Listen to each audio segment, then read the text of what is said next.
Distinguished ladies and gentlemen, I now declare open the second meeting of the 41st session of the Subsidiary Body of Science and Technological Advice.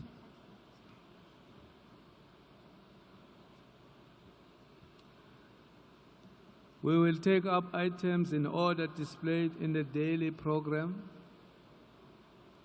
However, please note that there's a little change that we will take up item 6, red bars, as the last substantive item. The last item on our agenda today will be item 16, report of the session. I take it that parties are in agreement with this approach.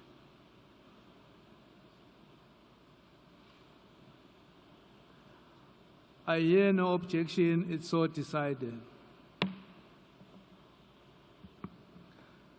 As during the opening, I will first do the work, namely adopt all conclusions and decisions, and then invite statements. As agreed by the COP Bureau, I will first finish my list of speakers from the opening. That will be namely Costa Rica and Bangladesh, if they still want the floor. And the NGO constituents will follow. Then I will invite the 4 non-overlapping groups to make statements, followed by other groups and individual parties, time permits. I take it that parties are in agreement with this approach. I hear no objection, it's so decided.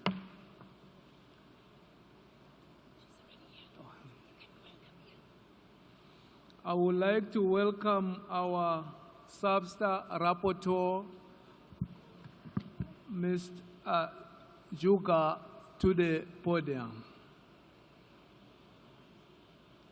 I now invite parties to turn to sub-items 2C, election of officers other than the chair, and elections of replacement officers. As I informed at the opening plenary, consultations on the nominations of SBSTA Vice Chair were undertaken on behalf of the COP President by the COP Vice President, Mr. Sheikh Ndaya. I wish to inform the SBSTA that consultations on the nominations for SBSTA Vice Chair have not yet been completed.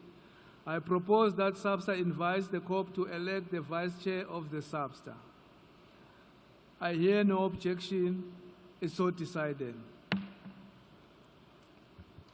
I now invite parties to turn to item 3, Nairobi Work Program on Impact, Vulnerability and Adaptation to Climate Change.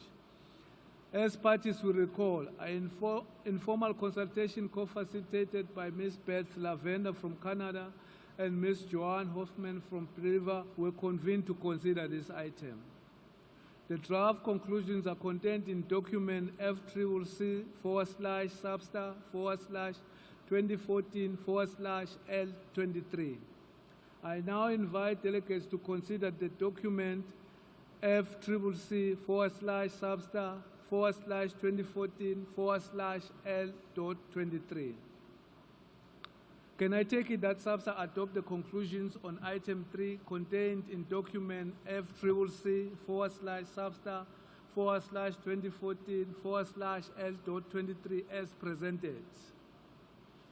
I hear no objection, so decided. I would like to thank the co-facilitators for their work.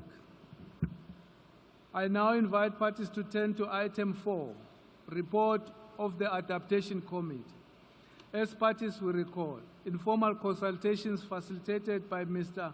Makato Kato from Japan and Ms. Jimena Nieto Carrasco from Colombia were convened together with SBI item 8 to consider this item. The draft decision is contained in document FCCC/SB/2014/L.7. I now invite delegates to consider document L7. Can I take it that SABSTA adopts the draft decision on item 4 contained in document FCCC/SB/2014/L7 as presented and agrees to forward the draft decision to COP20 for consideration and finalization? I hear no objection, is so decided. I would like to thank the co-facilitators for their work. I now invite parties to turn to item 5, development and transfer of technologies and implementation of technology mechanism, joint annual report of the Technology Executive Committee and the Climate Network Center, the Climate Technology Network and Center and Network. As parties will recall, informal consultations co-facilitated by Mr. Carlos Fuller from Belize and Ms. Elfrida Moore from Australia were convened together with SBI sub-item 2A to consider this item.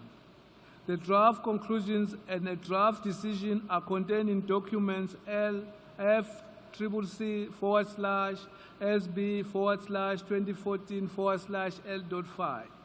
I now invite delegates to consider document L.5. Can I take it that the SABSTA adopts the draft decision on item 5 contained in document FCCC/SB/2014/L5 as presented and agreed to forward the draft decision to COP20 for consideration and finalization? I hear no objection, is so decided. I would like to thank the co-facilitators for their work.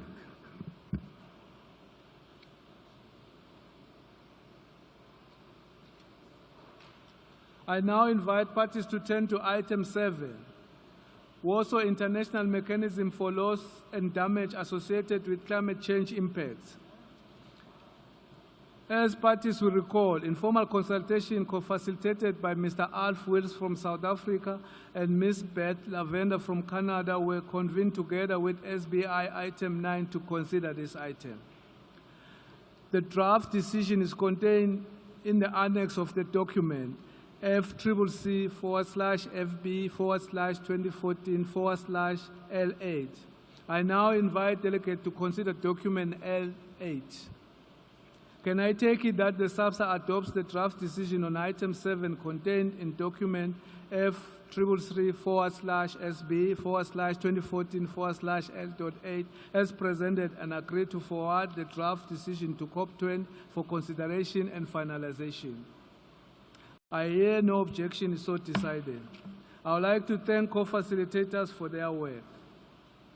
I now invite parties to turn to sub-item 8A, Fifth Assessment Report of the Intergovernmental Panel on Climate Change. As parties will recall, are convened informal consultations to consider this item. The draft conclusions and the draft decision are contained in document FCCC/SABSTA/2014/L.27 and addendum 1. I now invite delegates to consider the document L.27 and its addendum 1. Can I take it that SABSTA adopts the conclusion on item 8A contained in document FCCC/SB/2014/L27 and add 1 as presented and agrees to forward the draft decision to the COP for consideration and finalization? I hear no objection, so decided. I thank you, delegates, for your work. I now invite parties to turn to sub-item 8, research and systematic observations. As parties will recall, informal consultations co-facilitated by Ms. Chris Moseki from South Africa and Mr. Stefan Rosa from Germany were convened. The draft conclusions are contained in document FCCC/SABSTA/2014/L19. I now invite delegates to consider document L.19. Can I take it that SABSTA adopts the conclusions on item 8C as contained in document FCCC/SABSTA/2014/L19 as presented? I hear no objection, is so decided. I thank the co-facilitators for their work. I now invite parties to turn to sub-item 8C, the 2013-2015 review. As parties will recall, a contact group co-chaired by Mr. Leon Charles from Grenada and Ms. Gertrude Wolanski from Austria was established to consider the sub-item together with SBI item 15. The draft conclusions are contained in document FCCC/SP/2014/L9. I now invite delegates to consider document L9. Can I take it that the SABSA adopts the conclusion on item 8C as contained in document FCCC/SP/2014/L.9 as presented? I hear no objection, is so decided. I thank the co-chairs for their work. I would now like to invite the co-facilitator of the Structured Exit Dialogue to report on their work.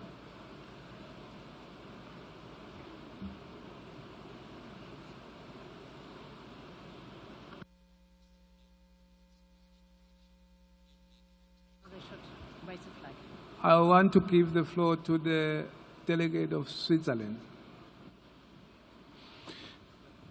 Thank you, Chair. I'm one of the co-facilitators for the Structured Expert Dialogue. Thank you for this opportunity to inform you of the progress made by the Structured Expert Dialogue, or SCD, of the 2013-2015 review. Let me remind us, in 2010, the COP decided to periodically review the adequacy of the long-term global goal to hold the increase in global average temperature below 2 degrees above pre-industrial levels in the light of the ultimate objective of the Convention, Theme 1. And overall progress made towards achieving the long-term global goal, including a consideration of the implementation of the commitments under the Convention Theme 2. The 2013-2015 review is also mandated to consider strengthening the long-term global goal to a limit of 1.5 degrees Celsius. The SCD aims to ensure the scientific integrity of the review through a focused exchange of views, factual information, and ideas between experts and parties. Over the past year, the SCD has convened twice, and both meetings were open to all parties and observers. Its second meeting was held in conjunction with SBSTA in November 2013 in Warsaw, Poland, and its third meeting was held during SBSTA in June 2014 in Bonn. The fourth session started here in Lima and will be resumed in Geneva in February 2015. The SCD is taking into account various inputs, and that without any strabismus. SCD2 supported parties in internalizing the key findings contained in the contribution of Working Group 1 to the 5th assessment report of the IPCC. SCD3 focused on the contributions of Working Groups 2 and 3 to that report, and Part 1 of SCD4 here in Lima on the synthesis of that report. At all meetings, parties engaged in a remarkable constructive discussion with experts, while all the two themes were addressed in a balanced manner. Almost with prestidigitation, summary reports, information notes, agendas, copies of all presentations, and webcasts or audio recordings of our meetings are available on the SCD homepage of the UNFCCC website, and I strongly encourage everyone who should not yet have found time to do so to read the summary reports. They are not only interesting, but also really worth reading. From us co-facilitators' viewpoint, let me highlight two key points that have emerged from our work so far. First, we heard repeatedly from IPCC experts that assessing the adequacy of the upper limit of global warming in the light of Article 2 of the Convention involves both risk assessments and value judgments. In the AR5, the IPCC provides an analytical framework that can be a foundation for a collective agreement on how much global warming is acceptable. In our view, the SCD has hereby proved that it is already a successful vehicle to inform and support policy formulation, taking into account the various values and recognizing that what constitutes an intolerable risk may differ across sectors, regions, and countries. Secondly, limiting global warming to below 2 degrees calls for adopting a long-term approach to climate change, which in turn calls for science-based management of the global pathway towards a low-carbon and climate-resilient future. To that end, the SCD has been able to considerably contribute towards an increased understanding of the relationship between near and long-term actions, both on mitigation and adaptation. Furthermore, the periodic review of the long-term global goal can play a positive and essential role in any process that assesses the progress made towards achieving the long-term global goal, thereby strengthening the science policy interface in general. Let me finish. I would like to thank all experts and parties who attended the meetings of the SCD, which I believe were very constructive and brought the best available information from science and enabled us parties to internalize the key findings presented to elaborate policy on a sound scientific basis as we progress towards a low-carbon and climate-resilient future here in Lima, as well as in Paris next year. Thank you, Chair. I thank the co-facilitators for their work. The report will be reflected in the report of this session. I now invite parties to turn to sub-item 9A, Forum and Work Program. As parties will recall, a conduct group was established, co-chaired by SBI Chair and me together with SBI item 14A to consider item. We further ask Mr. Eduardo Calvo from Peru and Mr. Delmon Vermon from the Netherlands to assist us in this matter. The draft conclusion with an annex are contained in document FCCC SB 2014 L6 Rev 1.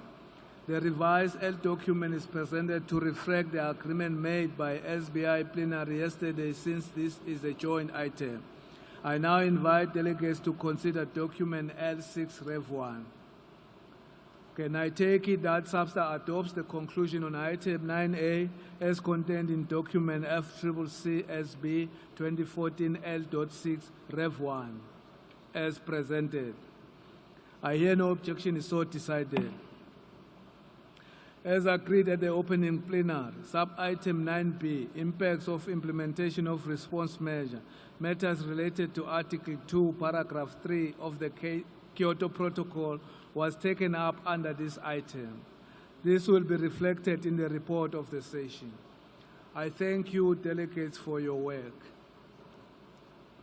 I now invite parties to turn to sub-item 10A, work program on the revision of the guidelines for the review of biennial reports and national communications, including national inventory reviews for developed country parties. As parties will recall, a conduct group co-chaired by Ms.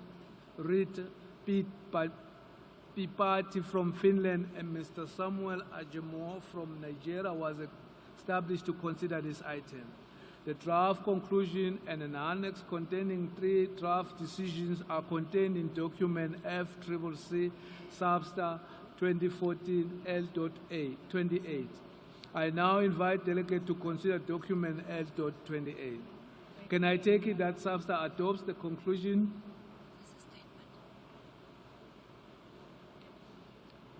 Excuse me, I recognize the delegate from Brazil. Thank you, Mr. Chairman. Mr. Chairman, our delegation would like to note that the paper smart system is not working.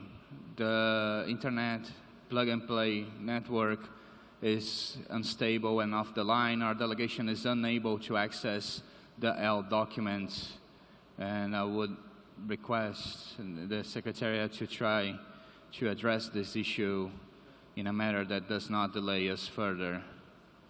Thank you.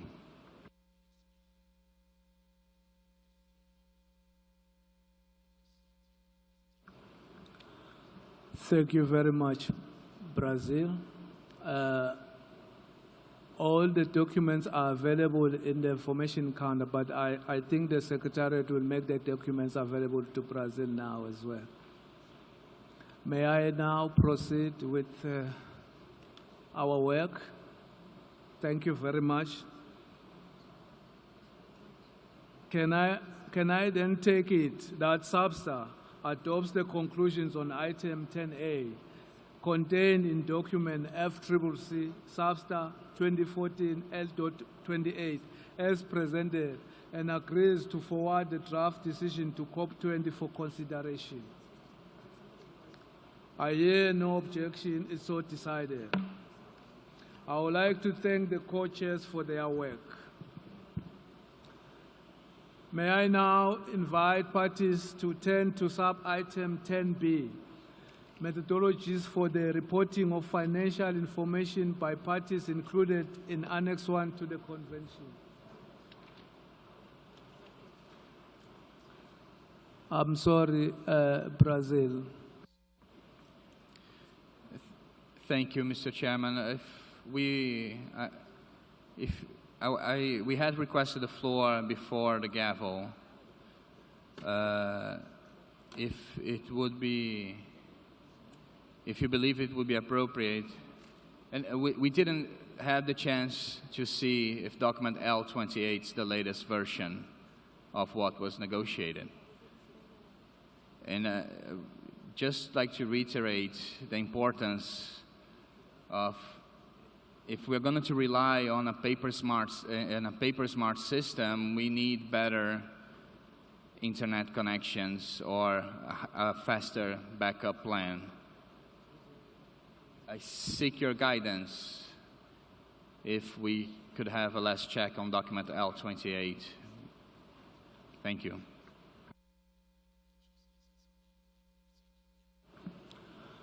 Thank you very much, Brazil. May I pass the mic to the Secretariat to explain?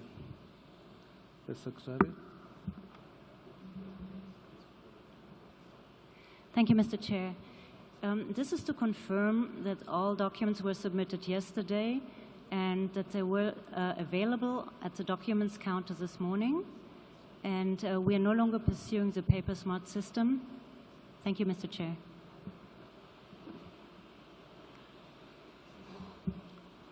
Thank you very much, Secretariat. May I request that we proceed with our work? I hear no objection, so we continue.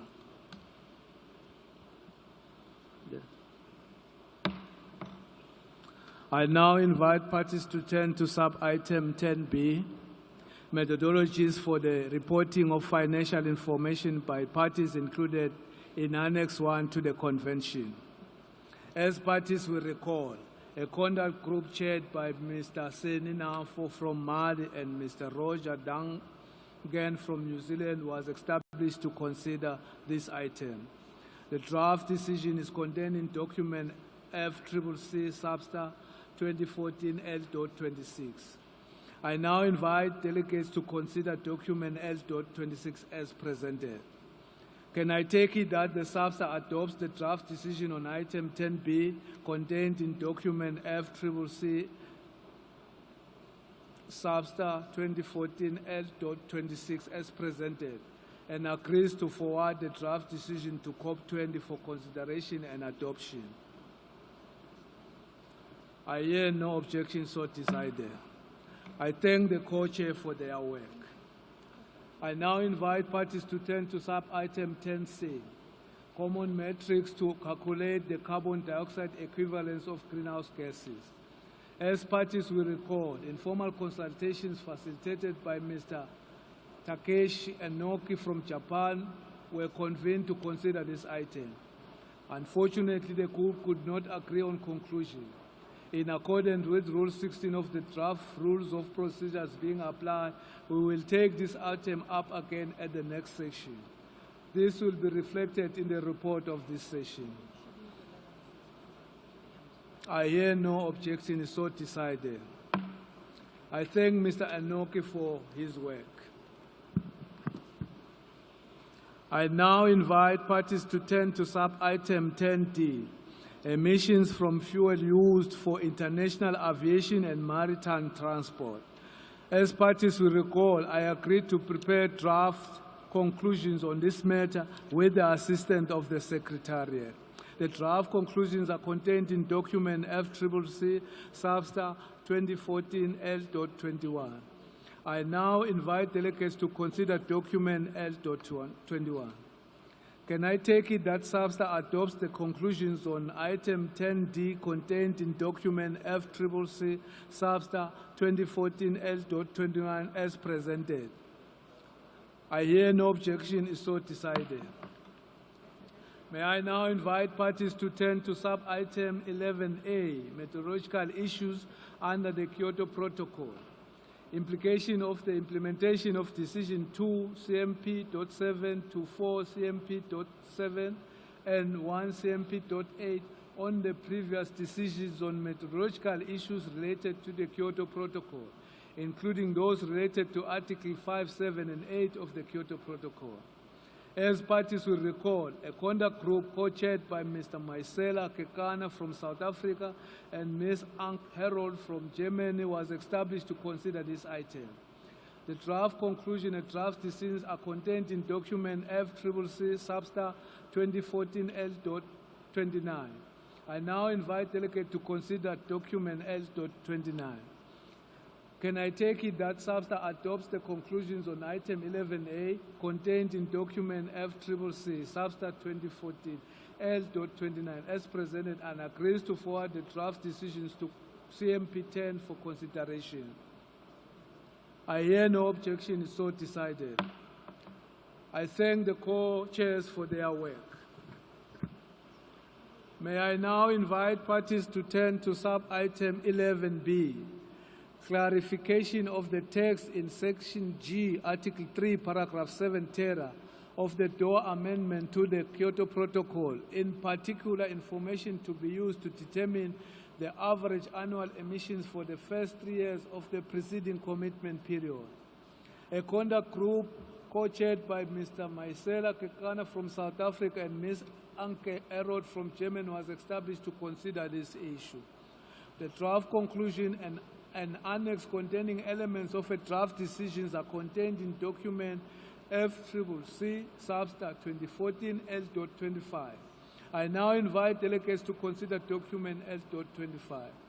Can I take it that Substar adopts the conclusion on item 11B contained in document FCCC Substar 2014 L.25 as presented and agrees to recommend to the CMP that consideration of this matter continues at Substar 24, taking into account 42,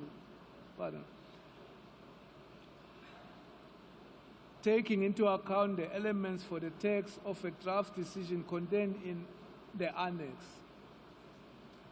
I hear no objection, so decided. I thank the co-chairs for their work. May I now invite parties to turn to item 11C, land use change and forestry, under Article 3, Paragraph 3 and 4 of the Kyoto Protocol and under the Clean Development Mechanism. As parties will recall, informal consultation co-facilitated by Mr. Heikki Kenholm from Finland and Mr. Michel Rocha from Brazil were convened to consider this item. The draft conclusions and a draft decision are contained in document FCCC Substar 2014 L.24 and Ed1. I now invite delegates to consider document L.24, Ed1. Can I take it that the Substar adopts the conclusions on item 11C contained in document FCCC Substar 2014 L.24 and add one, as presented, and agrees to forward the draft decision to CMP for consideration and adoption. I hear no objection, is so decided. I thank the co-chairs for their work. May I now invite parties to turn to sub-item 11D, implications of the inclusion of reforestation of lands with forest in exhaustion as afforestation and reforestation clean development mechanism project activities. As parties will recall, informal consultation facilitated by Mr. Eduardo Sanchez from Chile were convened to consider this sub-item. Unfortunately, the group could not agree on conclusions. In accordance with Rule 16 of the draft Rules of Procedures being applied, we will take this item up again at the next session. This will be reflected in the report of this session. I hear no objection, is so decided. I thank Mr. Sanueza for his work. I now invite parties to turn to sub-item 12A, framework of various approaches, non-market approaches. 12C, new market-based mechanism. As parties will recall, informal consultations co-facilitated by Ms. Mandy Ramharos from South Africa and Mr. Pierre Stenson from Norway were convened to consider these sub-items. Unfortunately, the three separate groups could not agree on conclusions. In accordance with Rule 16 of the draft Rules of Procedures being applied, we will take these three items up again at the next session. This will be reflected in the report on the session. I hear no objection, so decided. I thank co-facilitators for their work. May I now invite parties to turn to item 13, work program on clarification of quantified economy-wide emission reduction targets of developed country parties. As parties will recall, informal consultation co-facilitated by Mr. Brian Matlana from South Africa and Ms. Cristina Carreras from Portugal were convened to consider this item. The conclusions are contained in document FCCC, Substar 2014 L.22. I now invite delegates to consider document L.22. Can I take it that Substar adopts the conclusion on item 13 contained in document FCCC, Substar 24 L.22 as presented? I hear no objection, is so decided. I thank the co-facilitators for their work. I now invite parties to turn to item 6, methodological guidance for activities related to reducing emissions from deforestation and forest degradation and the role of conservation and sustainable management of forests and enhancement of forest carbon stock in developing countries. As parties will recall, a contact group co-chaired by Mr. Stephen Cornelius from the UK and Mr. Robert Bamfo from Ghana was established to consider this item. Unfortunately, the group could not agree on conclusions. In accordance with Rule 16 of the draft Rules of Procedures being applied, we will take this item up again at the next session. This will be reflected in the report on the session. I hear no objection, is so decided. I would like to thank the co-chairs for their work.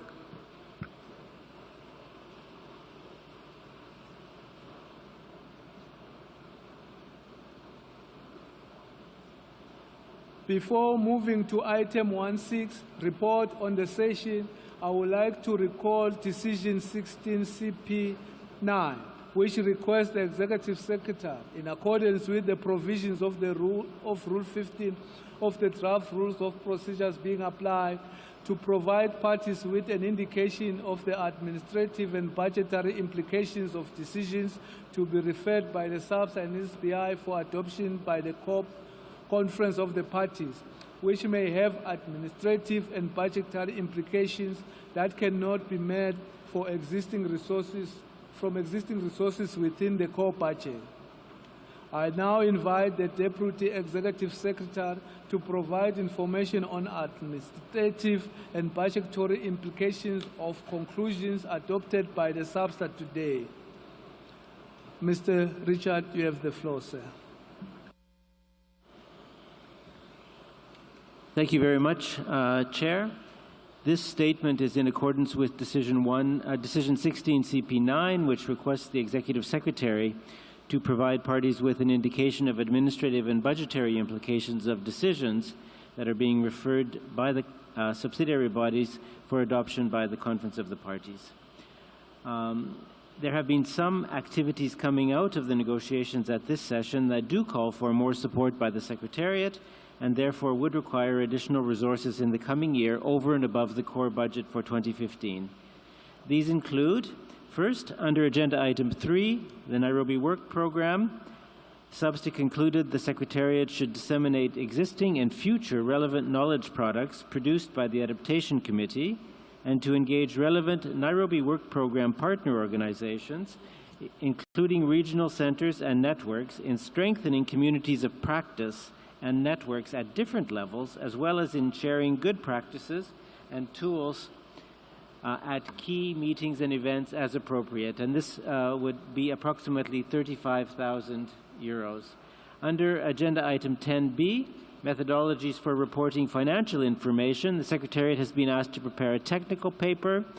And under Agenda Item 11A, implications for the implementation of decisions 2 CMP7 to 4 CMP7 and 1 CMP8, the Secretariat has been requested to compile all reporting, review, and accounting requirements related to the second commitment period.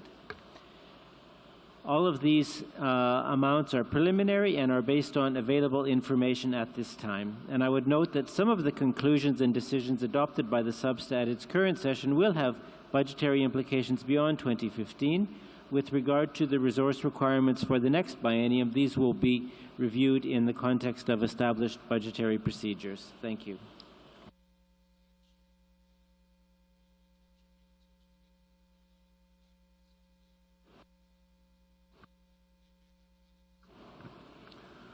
I thank the Secretariat for this information. I now invite you to turn to Item 1.6, Report of the Session. I now would like to invite the Rapporteur of the SBSTA, Ms. Junka Ramakwait-Suvi, to join us here to present the draft report of the session contained in document FCCC, SBSTA 24, L.20. As usual, the report is mostly procedural. Substantive conclusions adopted by the SBSTA on the remaining items will be inserted into the final version of the report. Madam Jonka, you have the floor. Thank you, Mr. Chair. I have a pleasure to introduce to you the draft report of the 41st session of the SBSTA, which is contained in the document FCCC/SBSTA 2014/L20. As usual, the report is mostly procedural. Substantive conclusions adopted by SBSTA on the remaining items will be inserted into the final version of the report. Mr. Chair, I recommend that you propose the draft report contained in document FCCC/SBSTA 2014/L20 to the SBSTA for adoption. Mr. Chair, allow me to reconfirm that I am glad to support the SBSTA in my function as rapporteur. Thank you, Mr. Chair.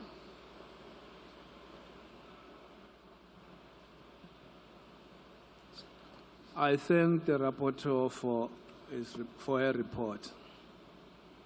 I propose that SBSTA authorizes the rapporteur with the assistance of the Secretariat and under the guidance of the Chair of SBSTA to complete the report on the session and to make it available to all parties.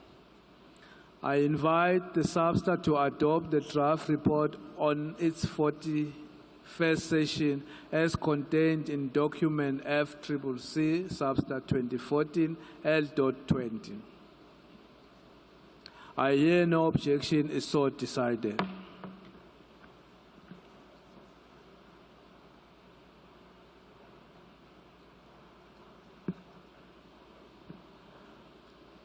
I thank all delegates for helping us getting through the work for today. Distinguished delegates, as said during the opening, I will now finish my list of speakers for the opening. Unfortunately, I don't see Costa Rica, which was Costa Rica and Bangladesh. And then the NGOs constitution. Then I will invite the 4 non-overlapping groups to make their statement, followed by other groups and individual parties, time permitting.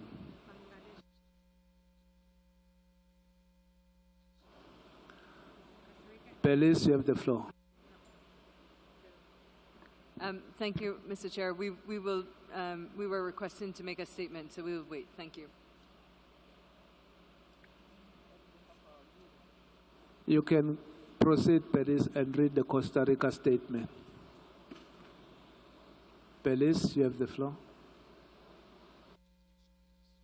Belize does not have the authority to speak on behalf of Costa Rica. We can speak on behalf of the Central American Integration System. Would you want us to proceed? Thank you very much, Belis. Can we then wait until we go to the group statement? Thank you. Would Bolivia be requesting to make a statement on behalf of the G77? And if so, can I request that we hold on, we finish the list of speakers that we couldn't cover in the opening session? Will that be acceptable to Bolivia? Thank you very much. Let me now give the floor to Bangladesh.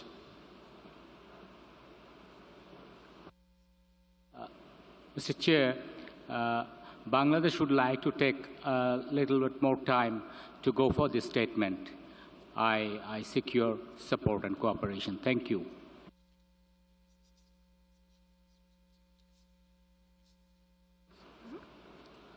Thank you very much, Bangladesh, for your understanding. May I now invite the NGOs who wanted to take the floor at the opening session, but which could not be heard. The first speaker on my list will be on behalf of the Business and Industry Non-Governmental Organization constituency. I would like to invite them to deliver the speech, and you have 2 minutes.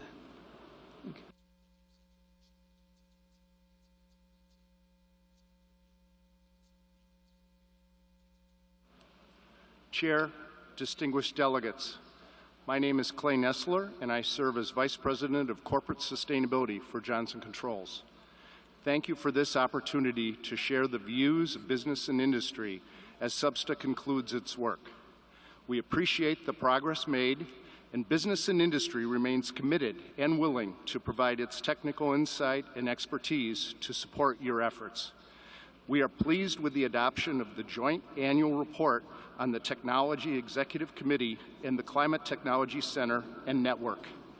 We believe that the technology scaffolding, as created by the Tech and the Climate Technology Center and Network, provides a long-standing foundation from which business can engage and work with parties to address enabling environments, capacity needs, and ultimately the deployment of low-carbon technologies.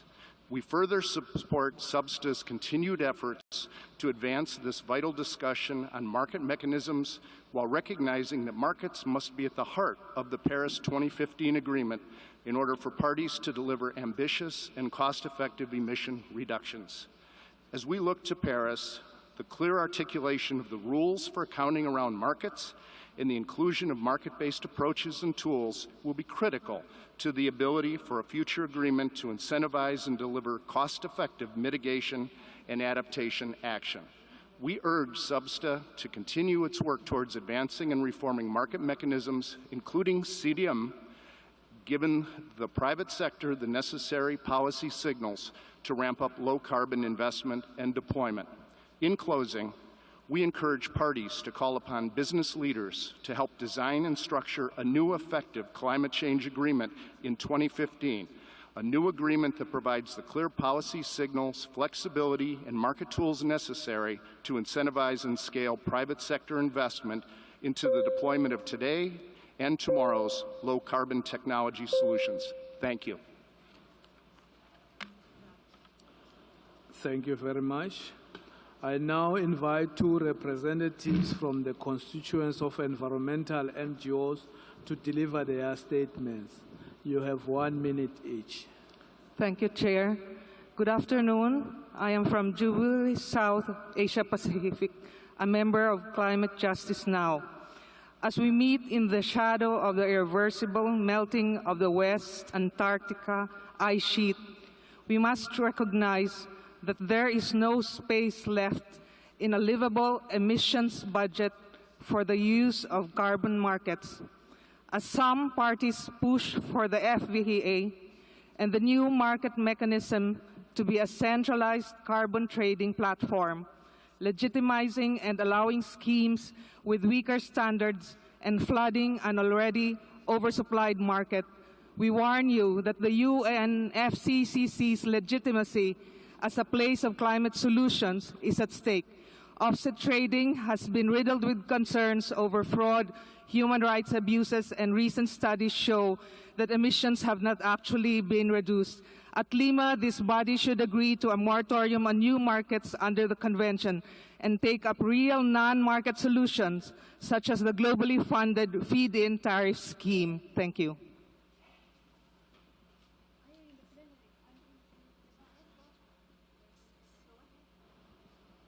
Can we have the second representative of the Constitution of Environmental NGOs to make the statement?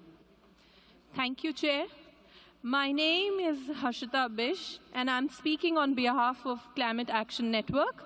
There is an essential piece of the technology transfer, development, and diffusion puzzle missing in the negotiations, and that is the economic, social, and environmental assessment of mitigation and adaptation technologies.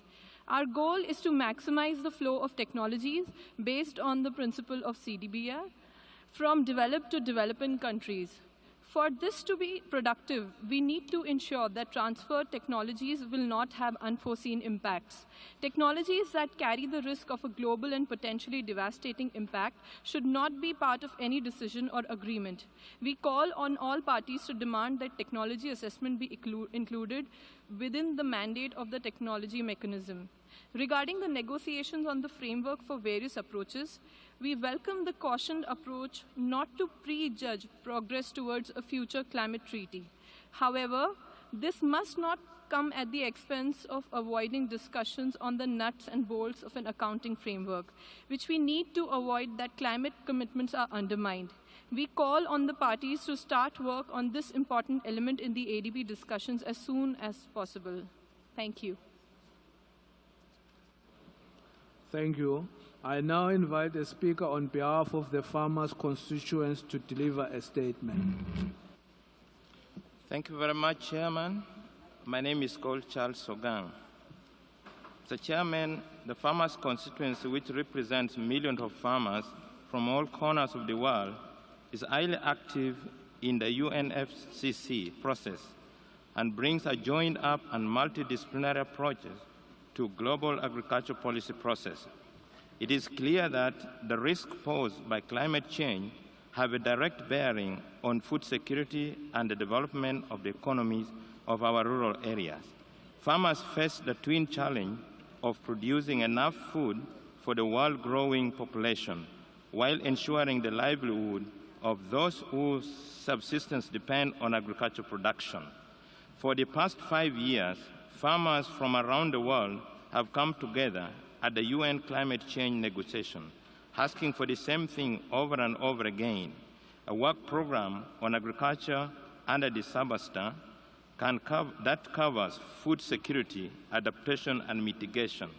We welcome the SBSTA conclusion on agriculture adopted this year in June and look forward to engaging in the discussion on how we can get agriculture on the safe pathway. We strongly encourage parties to involve farmers in the suggested workshop on agriculture at SBSTA 42 and SBSTA 44. SBSTA can facilitate increased communication and learning amongst all agriculture worldwide stakeholders and build their own knowledge based on the latest available science to prove scientific and technological advice to the COP and the other subsidiary bodies. And finally, let us agree to continue to expand our dialogue and begin a process of understanding and the complicated but essential requirement of agriculture and climate change. We are encouraged to have witness parties hard work and can assure you that we farmers' constituency remain dedicated to provide input to this process and will continue to support work under SBSTA covering food security as well as both adaptations and mitigation as critical input to ensure that agriculture in future agreement is on a stronger scientific footing and becomes an effective vehicle for mobilizing appropriate and effective international action on agriculture. Thank you very much. Thank you. May I now invite a speaker on behalf of indigenous people, organizations, constituents to deliver a statement.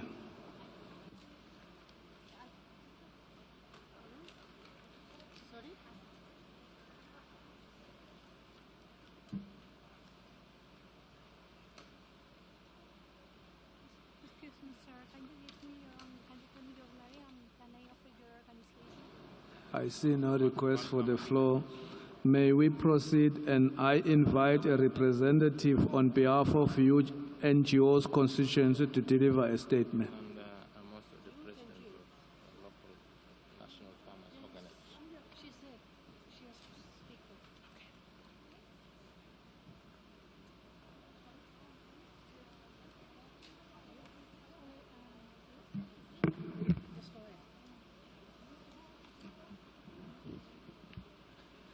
Thank you.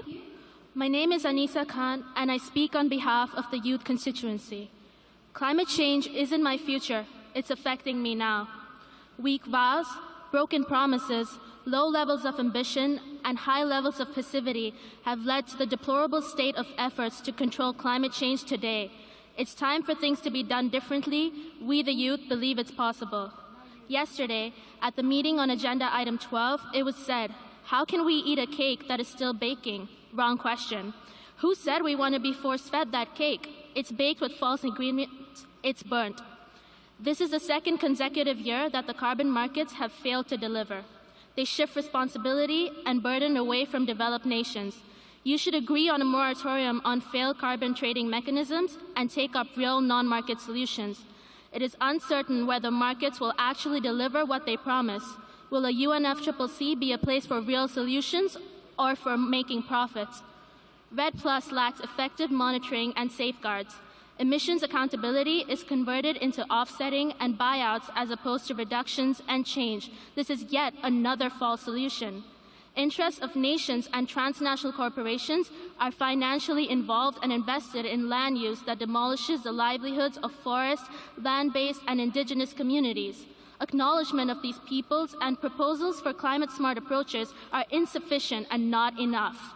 It is mandatory that the voices and lives of those working on the ground are at the forefront of a just and equitable approach to land use. Knowledge and technology will play a key part in future solutions, so it is important to ensure we do it right. We need a platform or mechanism for sharing technology and knowledge. It must allow multidirectional sharing, but also ensure contributions based on equity and common but differentiated responsibilities.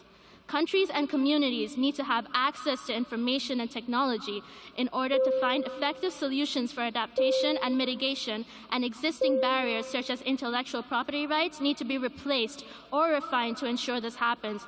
We demand a fair and just agreement as well as bold and immediate action. We will remain vigilant and we will not hesitate to raise our voice if you do anything different. We have said what we have to say. We're doing what we need to do. It's your turn.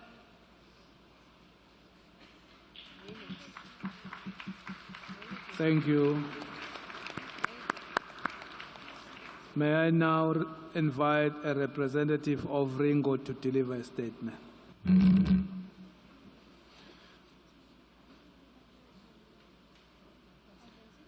Mr. Chair, distinguished delegates, the research and independent NGOs, Ringos, thank you for the opportunity to speak today. It was scientific research that brought the international community to the table to discuss climate change.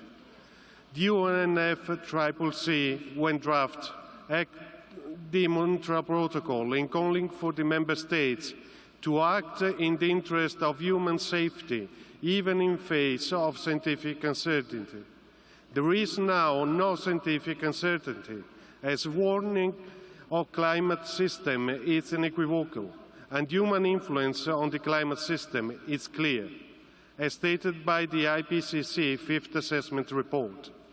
But considerable uncertainty remains about global policy resolve in taking action to prevent climate change and its adverse impacts. Ringo institutions are engaged in research, implementation, mitigation, adaptation, technology transfer and capacity building, education and communication, related to all aspects of climate change.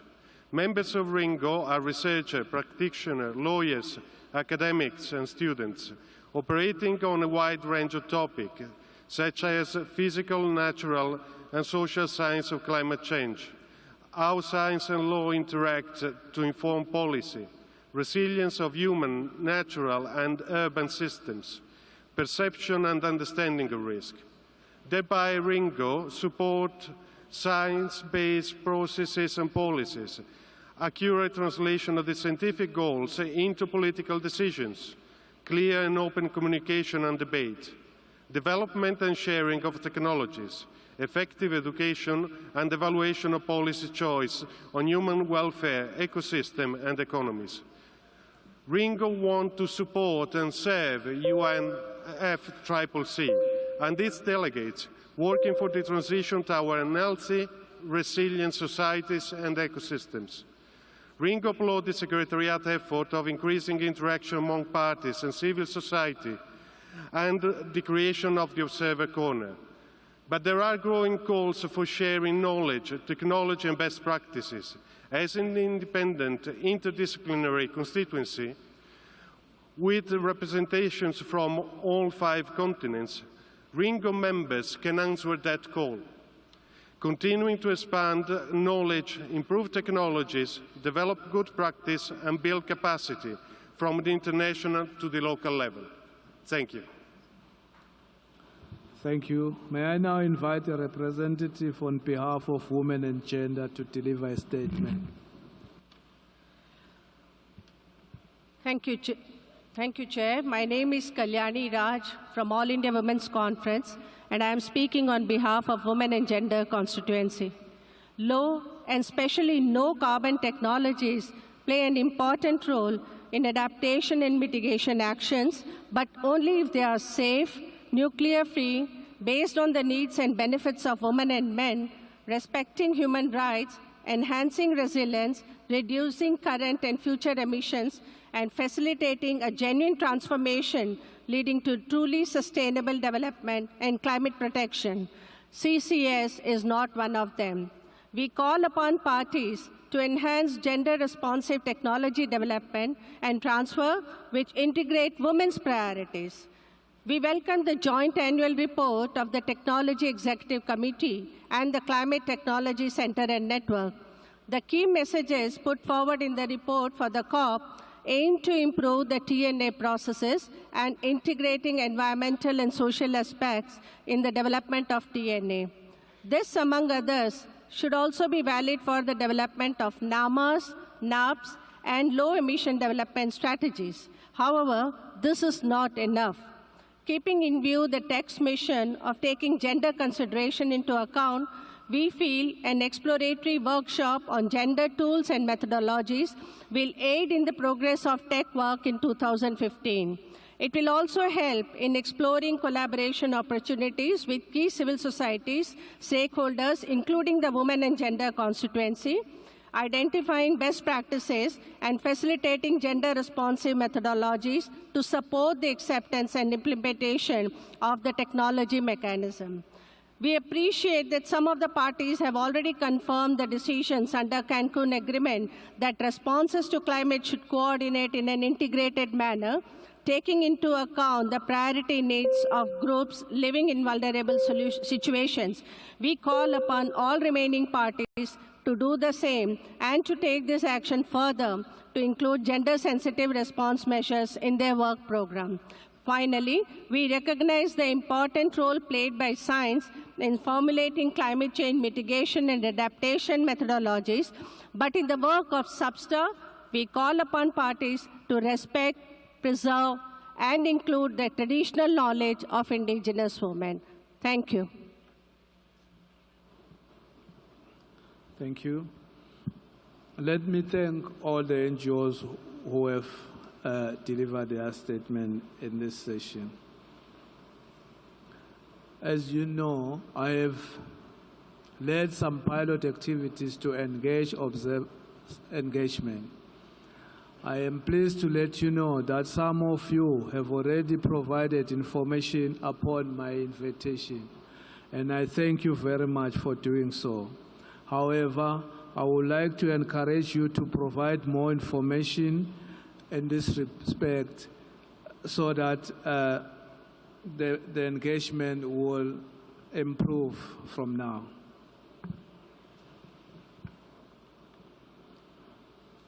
Distinguished delegates, I now would like to give the floor to non-overlapping groups. As a first speaker, I would like to invite the delegate of the Group of 77 in China to take the floor. I would like to give the floor to Bolivia. Thank you, Mr. Chairman. Good afternoon, colleagues. I have the honor to deliver this statement on behalf of the Group of 77 in China during the closing plenary of the 41st session of this subsidiary body. We welcome the work of the Adaptation Committee and the recommendations that have been taken up at this session. We value the work of the Adaptation Committee since promoting coherence on adaptation activities globally is vital to our group. We underscore the importance of collaboration between the Adaptation Committee and other constituted bodies under the Convention. In particular, we strongly emphasize the need for operating entities of the financial mechanism to work together with the Adaptation Committee in fulfilling our adaptation priorities. We trust that the decision adopted today allows these bodies to take into account the activities recommended by the Adaptation Committee. Significant and substantial impacts of Nairobi Work Programme are absent at the field level of the vulnerable countries. G77 and China is strongly in favor of an action-oriented approach of Nairobi Work Programme, particularly to address the needs of the vulnerable developing countries. Cancun Adaptation Framework and SBI might be the useful vehicle for successful implementation of Nairobi Work Programme. G77 and China is strongly in favor of an action-oriented approach of Nairobi Work Programme to especially address the needs of the particularly vulnerable developing countries. We hope to see the Nairobi Work Programme make contributions to the Cancun Adaptation Framework. We hope to see the program evolve in that direction. On development and transfer of technologies, the Group of 77 and China welcome the operation of the technology mechanism, but there are big gaps for the technology mechanisms to deliver tangible and meaningful development and transfer of technologies to developing countries for climate change. It is crucial to establish clear linkages between financial mechanism and technology mechanism. The group emphasized the necessity for the TEC to continue its work plan on enabling environment and removing barriers, with a view to come up with policy recommendations to the COP for consideration.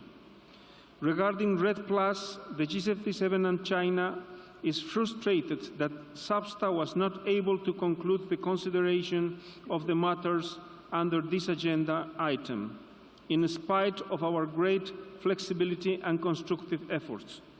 The G77 and China reiterates that it is time to move towards implementing the Warsaw Framework for REDD+. The G77 and China stresses that there is no need for further guidance on safeguards and moves to concluding the consideration of this agenda item.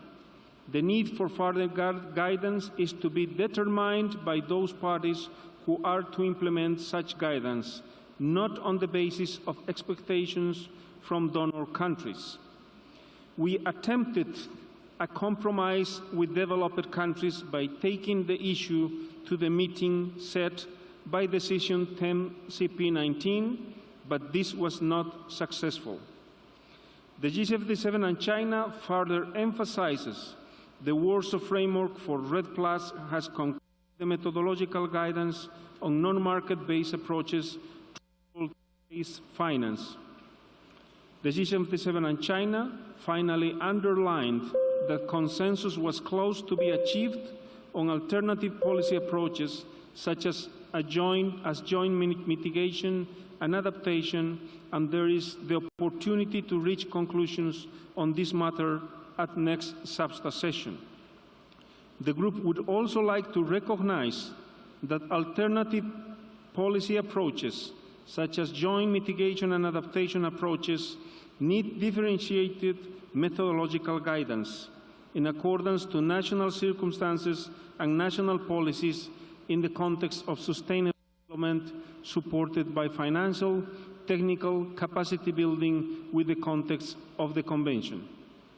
On response measure, the G77 and China reaffirms the importance to give full consideration on what actions are necessary to meet the specific needs and concerns of developing country parties arising from the impact of the implementation of response measure, in accordance with the principles and provisions of the Convention. In this regard, we still believe that there is a space to continue the consideration of the issue under COP20 towards the adoption of a decision of this agenda item in Lima, and we are prepared to continue to engage constructively towards a resolution of the matter. In this sense, we reaffirm the contents of the recent G77 and China submissions for the continuation of the forum and the establishment of a mechanism to avoid and minimize the negative economic and social consequences of response measure taken by developed country parties on developing country parties, and in particular to address policy issues of concern, such as unilateral measures and strengthen multilateral cooperation. I thank you, Mr. Chairman. I would like to thank Boriva speaking on behalf of the G77 in China. I now would like to give the floor to the European Union. Who's the chair? Monaco.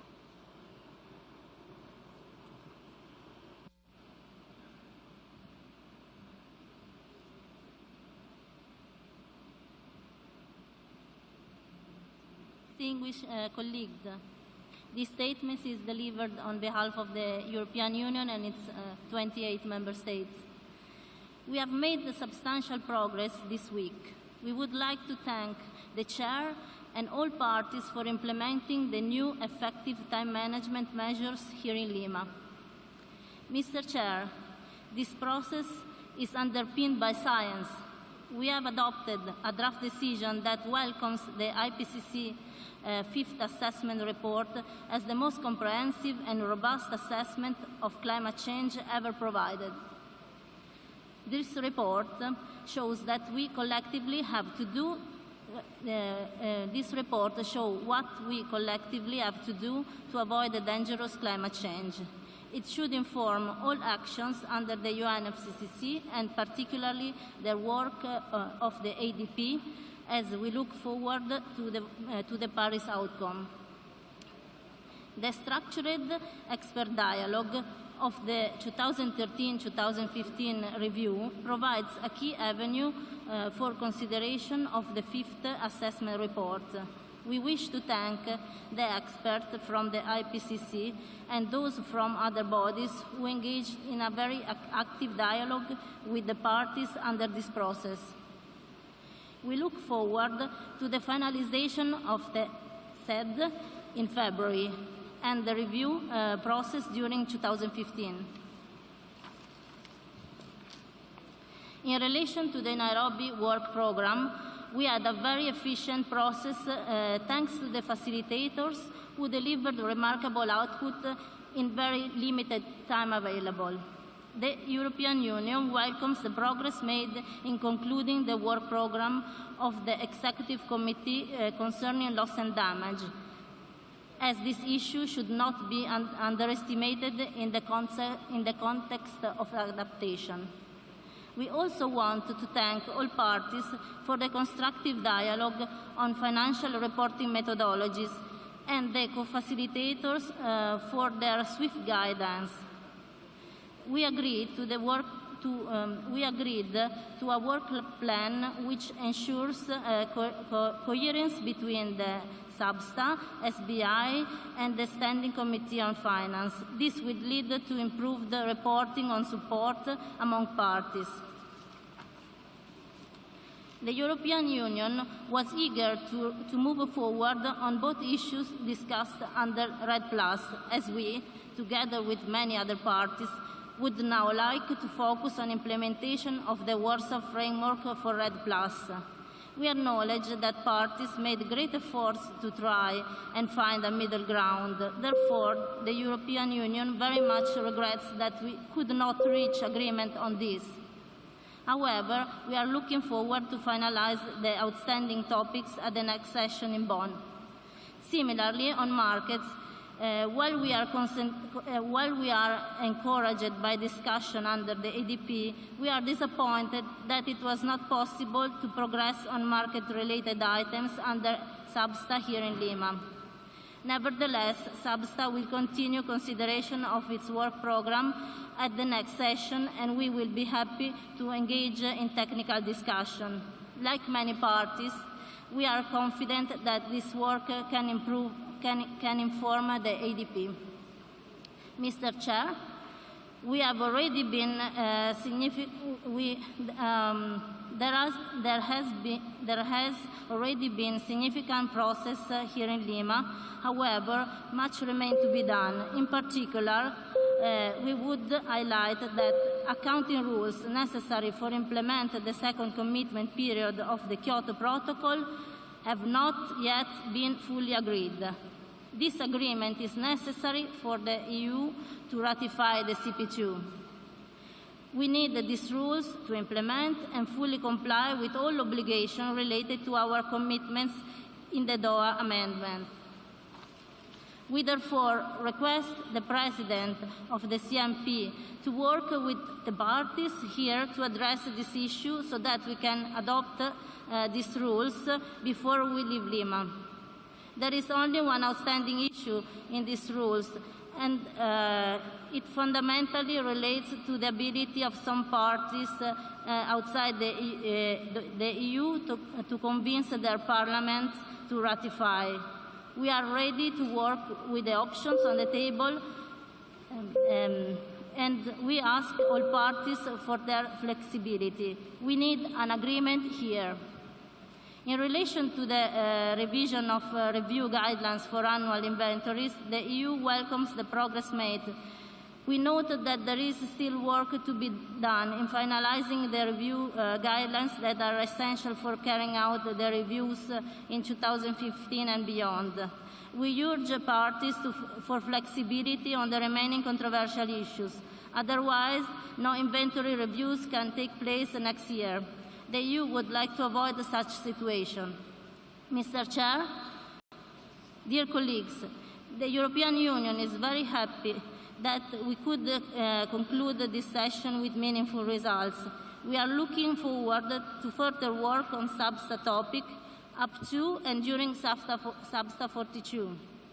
We wish all of us a successful second week, with the first multilateral assessment, enhancing transparency and trust, going on in the other room, as well as strong outcome from the ADP, the COP, and the CMP. I thank you. I thank the EU for your statement. I now would like to give the floor to the umbrella group. Please, you have the floor. Australia.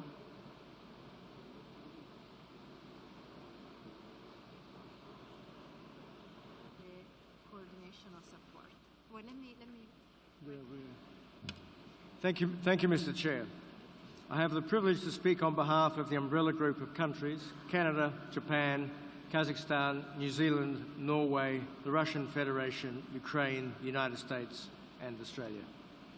We welcome the cooperation between parties at this session to progress our important work to provide the COP with advice on scientific, technological, and methodological matters. We were, however, disappointed that in some discussions we were unable to progress the regular business of SBSTA in advancing the implementation of the Convention. Umbrella Group countries do not see this work as contingent upon our work towards a new agreement in Paris. We were also called on to work efficiently at this session and within agreed provisions for time management.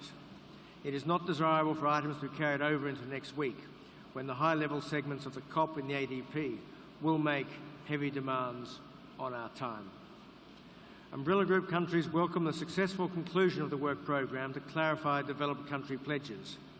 This work and work under the parallel item on developing countries' pledges underscored the importance of clear and transparent upfront information about mitigation actions and common guidance to define and track those actions. But we're disappointed that parties have not been able to finalise the revision of Annex 1 inventory review guidelines. A successful conclusion to this process here in Lima is essential. We remain of the view that improvements to process efficiency will be crucial to securing a sustainable and robust review system for the future. Mr. Chair, on the 2013-2015 review, Umbrella Group countries welcome the informative exchange through the structured expert dialogue, covering both the IPCC AR5 synthesis report and other significant scientific and technological inputs. We look forward to the final part of this dialogue in February and to concluding the review in 2015. We appreciate parties' constructive efforts on adaptation, given the importance of this issue. We welcome the tremendous work of the Adaptation Committee over the past year and the progress made on the Nairobi Work Programme on impacts, vulnerability and adaptation to climate change. We look forward to continuing this work when we next meet in Bonn. On loss and damage, we welcome the consensus regarding the Executive Committee's 2-year work plan, allowing the Executive Committee to start delivering its work on this important issue. We hope to finalise the composition of and procedures for the Executive Committee early next week. Mr. Chair, Umbrella Group countries are committed to continuing SBSTA's work to develop systems to enable tracking, reporting and accounting of the use of international emissions reductions that is both accurate and consistent in order to prevent double counting both pre- and post-2020. We are disappointed that parties were unable to reach agreement on a decision or conclusions to advance our work on the framework for various approaches, non-market-based approaches and the new market mechanism. But we look forward to resuming our discussions in Bonn next June and under the ADP.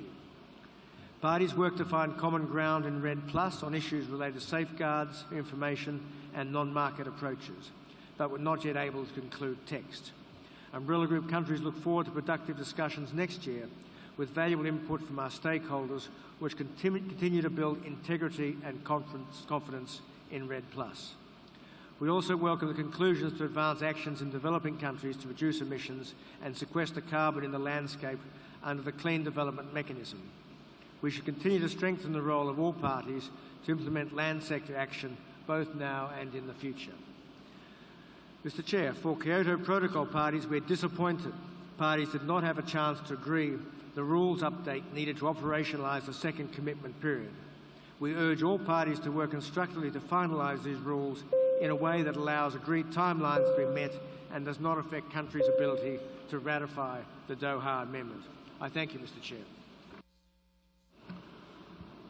I thank Australia for your statement on behalf of UG. May I now give the floor to the Environmental Interest Group to make their intervention.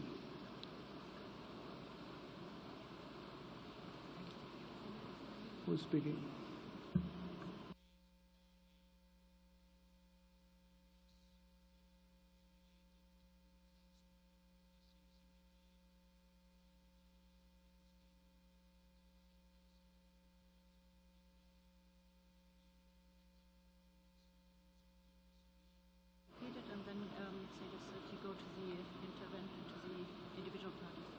I would like to invite the representative of Environment Integrity Group to make an intervention. And distinguished delegates, I'm not too sure if Monaco would like to speak on behalf of the EIG. Merci. Merci, Monsieur le Président. J'ai l'honneur de prononcer cette déclaration au nom du groupe d'intégrité environnementale comprenant le Liechtenstein, le Mexique, Monaco, la République de Corée et la Suisse. Monsieur le Président, le groupe d'intégrité environnementale salue vos efforts en vue de favoriser l'adoption de compromis entre les parties et afin de faire respecter des règles strictes en matière d'organisation des réunions. Le GIE se félicite de l'adoption du comité pour l'adaptation et de certaines avancées enregistrées dans le cadre du programme de travail de Nairobi portant sur la vulnérabilité et l'adaptation.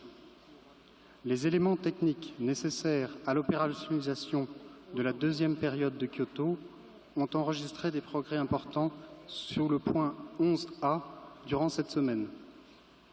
Il est crucial, aux yeux du GIE, que les travaux techniques relatifs à la revue sous le point 10A soient poursuivis dans le cadre de la CMP et aboutissent à une décision à Lima. Nous appelons les parties au compromis au sujet des questions politiques critiques liées aux règles de comptabilisation afin de consolider et d'opérationnaliser les fondations de la seconde période de Kyoto. Nous regrettons qu'aucune décision n'ait pu être prise dans le domaine du RED+. Cependant, nous avons l'espoir que les échanges qui ont eu lieu conduiront à une convergence à l'avenir. Monsieur le Président, le GIE est également déçu de constater qu'aucune discussion sur le fond n'a pu avoir lieu au sein du cadre pour les approches diverses et les nouveaux mécanismes de marché. Nous pensons qu'une meilleure compréhension des vues des parties est nécessaire et que des progrès substantiels sont urgents afin d'assurer l'intégrité environnementale et la comptabilisation vertueuse des unités de réduction d'émissions transférables au niveau international. Merci, Monsieur le Président.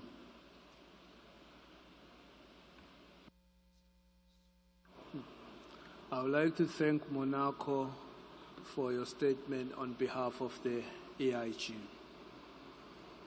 Distinguished delegates, I now would like to open the floor for any other group of parties and individual parties who are interested in taking the floor.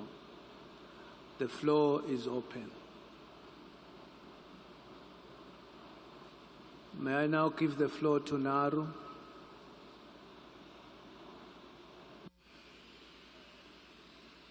Thank you, Mr. Chairman. I have the honor of delivering this statement on behalf of the Alliance of Small Island States. I would also like to associate myself with the statement just delivered by Bolivia on behalf of the group of G77 in China. As we have often noted, this process is guided by climate change science, and this is the body that addresses that science. The latest synthesis report of the IPCC confirms that small island developing states are already experiencing severe impacts from climate change, such as sea level rise, ocean acidification, and extreme weather events. These are projected to get worse under all modeling scenarios. With warming of less than a degree, we are already experiencing more frequent and intense storms, droughts, extreme weather events, accelerating sea level rise, and other life-threatening impacts. Therefore, we continue to call on the CTCN to explore the role of technology urgently addressing the emissions gap to improve chances of achieving the crucial 1.5 degrees Celsius target. AOSIS commends the SBSTA for concluding this joint item on tech and CTCN in a timely manner.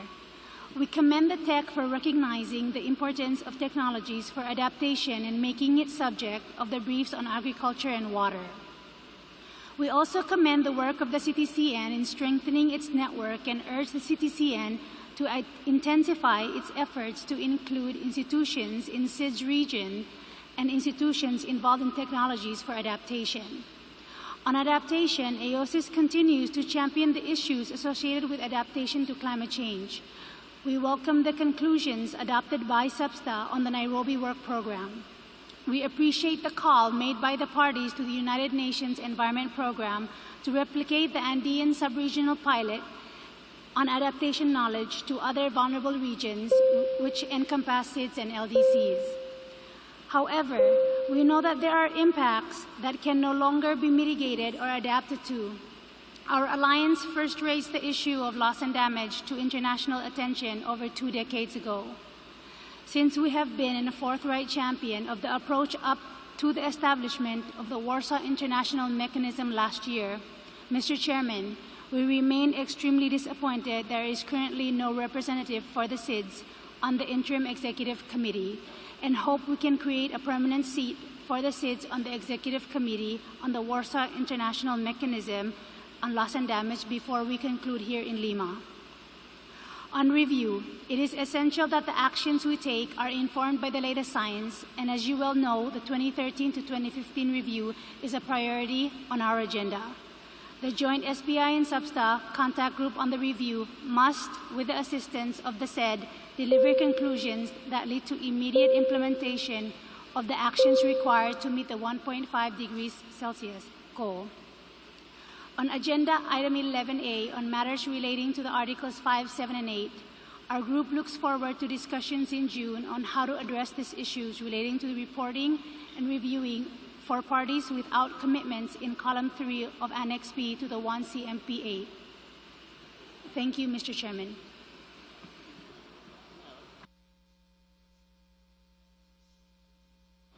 I would like to thank Naru for your statement on behalf of the small island state. May I now give the floor to Nepal.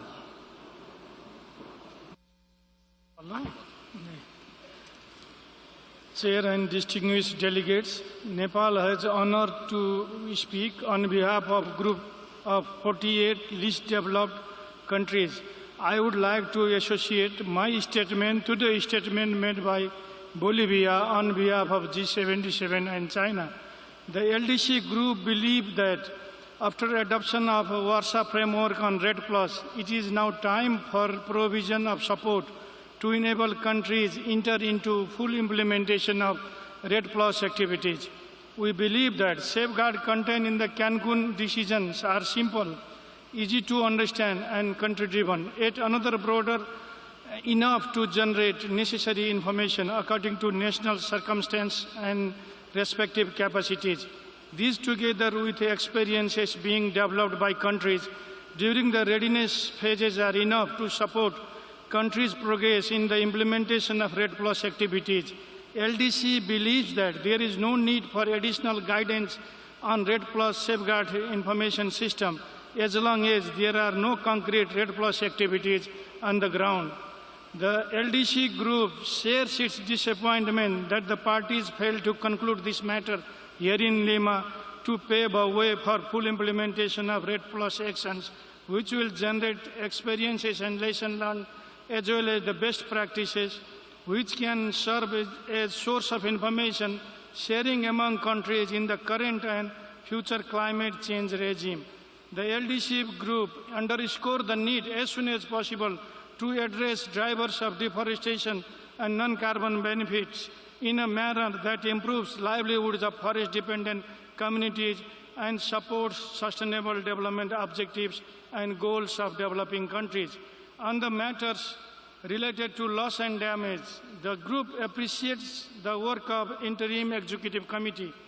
With regard to composition of the Executive Committee, the group expresses its appreciation for some flexibility shown by the partners. We need to have a decision on this important agenda item at this session here in Lima. We too need to acknowledge the different information sources being presented during the first meeting of the fourth structured expert dialogue, and thanks the institution involved in the process. We would like to request a balanced coverage of information sources. We believe the activities undertaken by the Adaptation Committee to further enhance the adoption activity and the work of the Nairobi Work Program in generating and fostering knowledge dissemination. The LDC group also welcomes the conclusion regarding review guidelines that will be used for the review of biennial reports, national communications, and greenhouse gas inventories, effectively immediately to avoid duplications and creating unnecessary new guidelines. Chair, we thank you for the work you conducted during this session. Thank you. I'd like to thank Nepal on behalf for your statement on behalf of the LDC. May I now give the floor to Panama.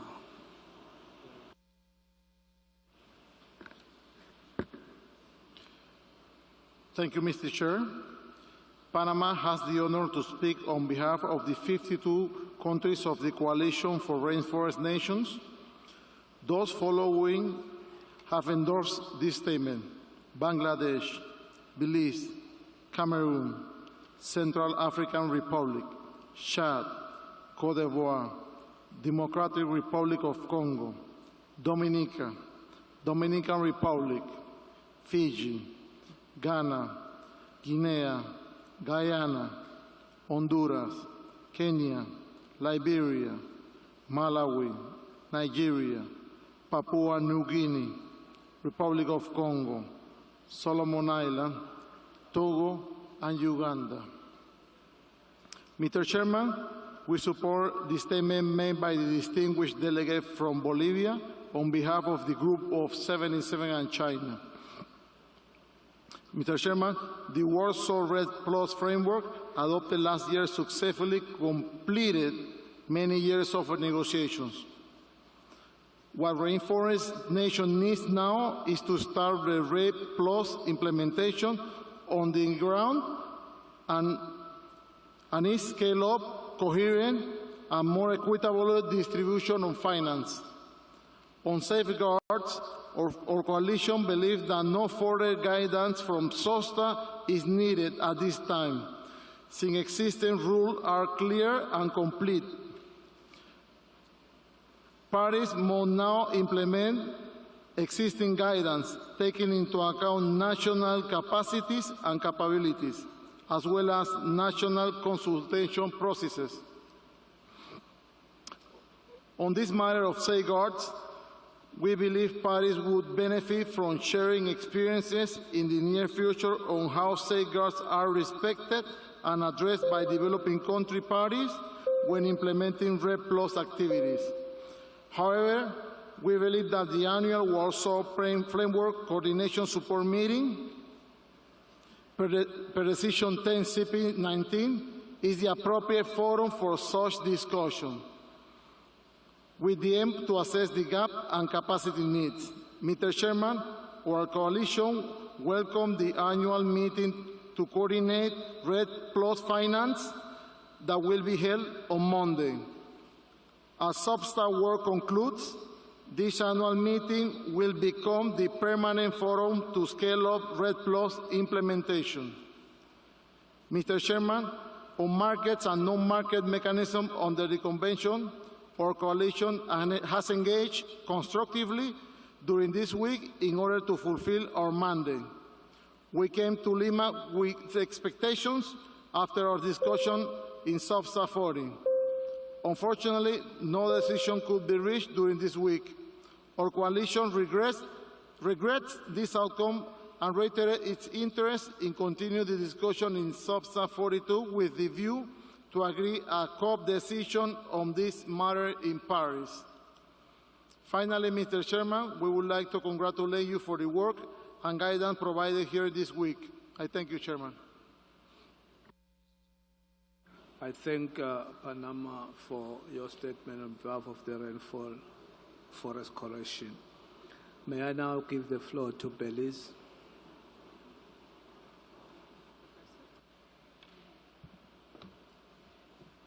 Thank you, Mr. Chairman. I have the honor to deliver this statement on behalf of the members of the Central American Integration System, CICA, Costa Rica, the Dominican Republic, El Salvador, Guatemala, Honduras, Nicaragua, Panama, and my country, Belize. We also want to support the statement delivered on behalf of the Group of 77 in China by Bolivia. We congratulate you on successfully steering the SBSTA to the conclusion of its work in this session. In line with the issues that we highlighted in our opening statement, we wish to reflect on a few issues emanating from SBSTA's deliberations. In particular, we welcome the timely progress on the Poznan Strategic Program on Technology Transfer and look forward to the interim report that the TEC will present at SBI 42 on the evaluation of that program. On the provision of financial and technical support, as CICA indicated in its opening statement, such support is critical to improve developing countries' preparation of their national communications and biennial updated reports. The SBI SBSTA conclusions on this issue are important and require timely follow-through. On the Adaptation Committee's report, CICA members appreciate the work of the committee on providing technical support and guidance to parties on adaptation action and are encouraged by the progress in the implementation of the committee's 3-year work plan. It is critical for the committee to continue promoting coherence and synergy with other relevant bodies and programs under the Convention in the implementation of its work plan. The recommendations included in Chapter 5 of the committee's report are important in this regard. With respect to the conclusions on the Nairobi Work Program, CICA recognizes that the NWP has an important part to play in addressing the knowledge needs arising from the implementation of the Cancun Adaptation Framework. However, the decision does not go far enough to ensure the NWP's effectiveness. We also wish to recall CICA's emphasis on the need to shift focus from planning to implementation of adaptation action on the ground. To that end, we take note with interest of the decision to consider and elaborate at SBSTA 44 relevant activities under the NWP that support the process to formulate and implement national adaptation plans. Notwithstanding these areas of progress, CICA is profoundly disappointed in the impasse on loss and damage and on REDD+. We are concerned that a deferral to 2016 will result only in further delay and weakened attention, given that the primary focus at that time will be on the 2015 agreement. We have the opportunity now to finalize a permanent institutional arrangement for the Warsaw International Mechanism, but we must do so bearing in mind the need to ensure appropriate representation on Executive Committee. The interim composition does not satisfy that need. We urge a resolution on this matter so that the mechanism can start its very important work.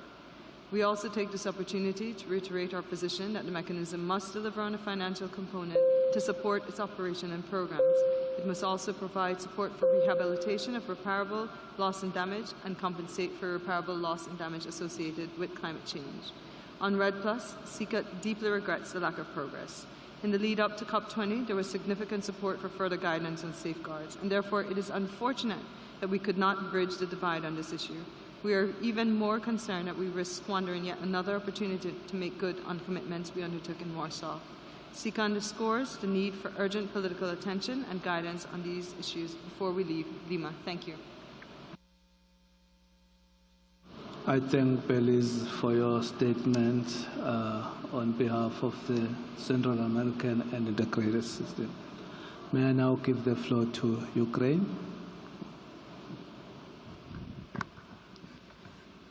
Thank you, Mr. Chair. Ukraine would like to thank all the parties for effective and constructive work this week on complex issues of implication of review and adjustment, which is a part of Agenda Item 11A. At the same time, we want to register our disappointment that no chance were given to the parties during this week to have substantive discussion on the first part of the Agenda Item 11A, namely implications related to accounting and reporting issues. Due to that fact that no time was allocated to discuss the issue on implication related to accounting and reporting issues, parties did not have a chance to move forward on substantive issues in the text and reach an agreement. We want to express our sincere hope that effective time management in accordance with relevant SBI conclusions would provide parties with appropriate time to have substantive discussion on the draft text and its annexes, and facilitate decision here in Lima under CMP guidelines, which would allow expedited operationalization of second commitment period. I thank you, Mr. Chair. I thank you, Ukraine, for your statement. May I now give the floor to the Russian Federation. Благодарю вас, господин председатель. Я бы хотел возможностью говорить на русском языке, используя возможности пленарного заседания. Я бы хотел сказать о том, что применительно к пункту повестки дня 11А и 11Б, к сожалению, стороны не имели достаточных возможностей, chances, not opportunities, chances, для субстантивного рассмотрения тех вопросов, которые имеют принципиальное значение для целой группы стран с переходной экономикой, для Белоруссии, России, Казахстана, Украины, и которые были проигнорированы в Дохе. Мы рассчитываем, что беспристрастная работа экспертов, вдумчивый подход к работе позволит нам выйти на те решения, которые обеспечивают учет специфических условий этой группы стран. Именно исходя из этих соображений мы приняли предложение о том, чтобы передать данный вопрос на рассмотрение в рамках совещания сторон на следующей неделе. Рассчитываем, что с учетом указанных мной критериев, а именно вдумчивая работа и политическая мудрость руководства делегаций, позволит нам достичь взаимоприемлемых решений в Лиме. Спасибо.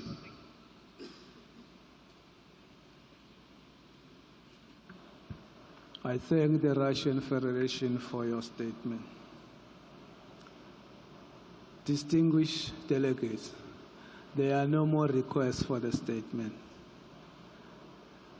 In that case, allow me to make my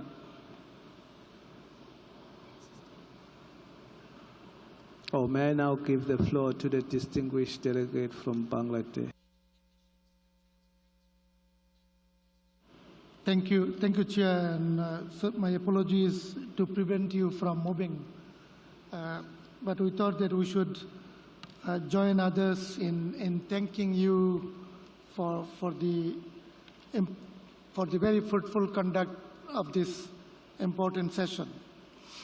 And my delegation is aligning itself with the statements made already by the group of the least developed countries, AOCs, African Group, and G77 and China.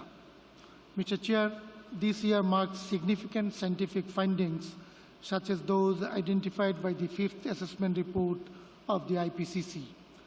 This report clearly states that if deep cuts in greenhouse gas emissions are not made, there will be severe and irreversible impacts on people's lives and livelihood of the most vulnerable countries like in Bangladesh. Mr. Chair, some progress has been made in this session on many issues. More work still needs to be done. Regarding the Nairobi work program, significant and substantial impacts of this work program are still absent at the field level in the vulnerable countries. We are in favor of an action-oriented approach of Nairobi work program, particularly to address the needs of the most vulnerable people like those living in Bangladesh. We are in favor of strong linkage between Cancun Adaptation Framework and Nairobi Work Program. Mr. Chair, Bangladesh believes that the implementing the second commitment period of the Kyoto Protocol as soon as possible is crucial to help close the mitigation gap and prevent the negative impacts of climate change. Out of the Doha Amendment ratified countries, Bangladesh is the fourth. We strongly believe that Annex 1 countries should take the lead in this amendment, and this will enhance this trust and confidence among on the issues of the 2015 legally binding agreement. Distinguished Chair, in closing, we would like to join the frustration as expressed by the G77 and China and the Coalition for the Rainforest countries as expressed by Panama, that there has not been significant progress in the implementation of the REDD+ countries. However, in this session, SBSTA was not able to conclude the consideration. Bangladesh is keen to see progress in the areas of safeguard issues, technical support, capacity building, non-market approaches, and non-carbon benefits related REDD+ activities. I thank you, Mr. Chair.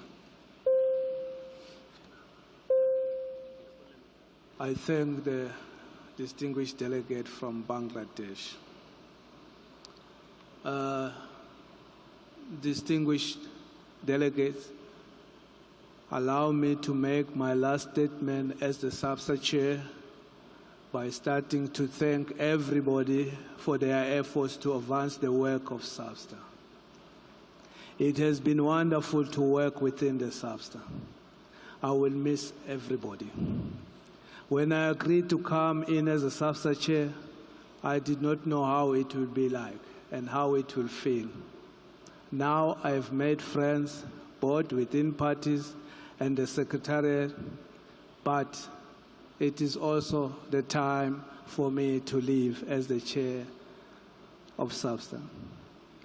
I have to move on. It is a change that we have to accept the same way we accept change through growing older. I hope I'll be around, but not as frequent as it has been over the years.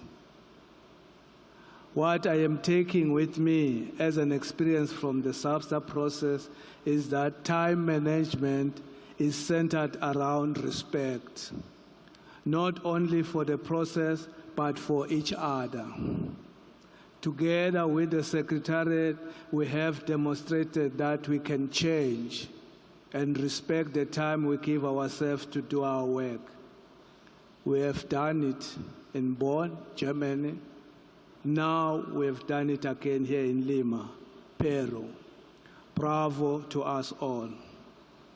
One thing I learned from this process is that when you are building anything, you need to approach it in the block concept, unless you have everything, for which in some cases in life it is not possible.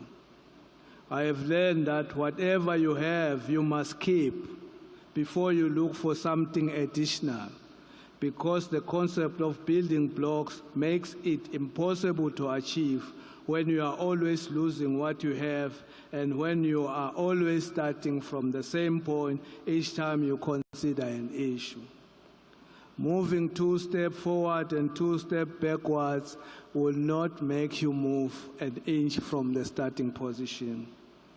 At the end, there is no movement. Let me then wish all of us a successful COP20 CMP10 session here in Lima. Thereafter, I wish you all a safe trip back to your countries, a successful Christmas holiday, and a prosperous New Year 2015. Distinguished delegates, let me avail myself this opportunity to congratulate ourselves for completing our work before the sun sets. This will go a long way to the history of this process. May I now, before closing the 41st session of this meeting, give the floor to the Executive Secretary. Madam, you have the floor.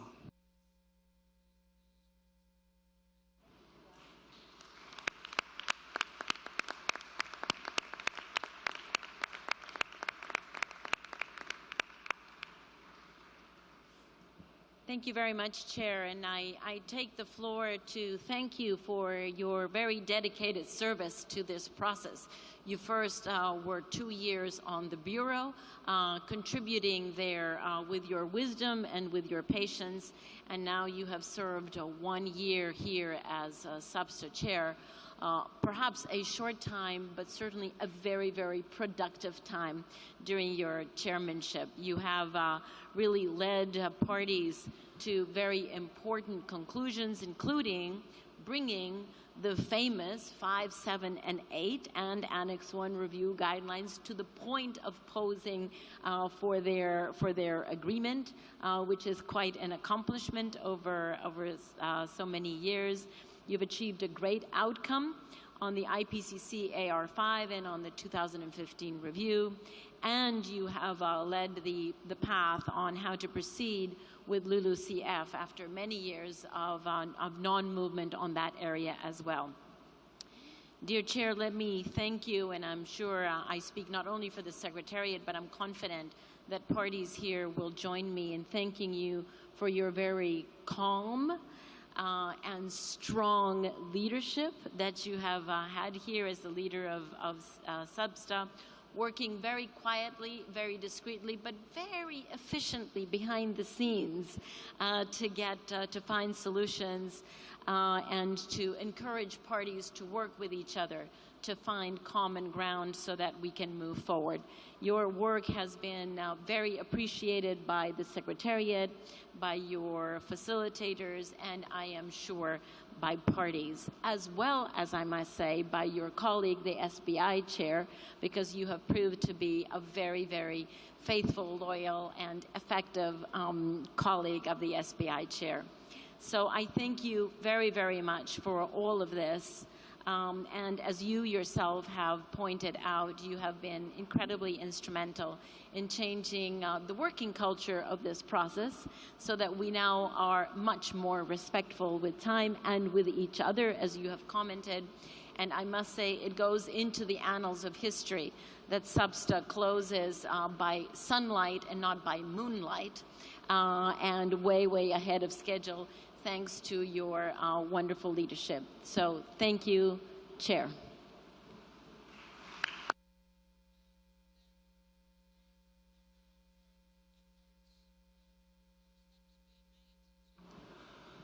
Thank you very much, Madam Executive Secretary. And now,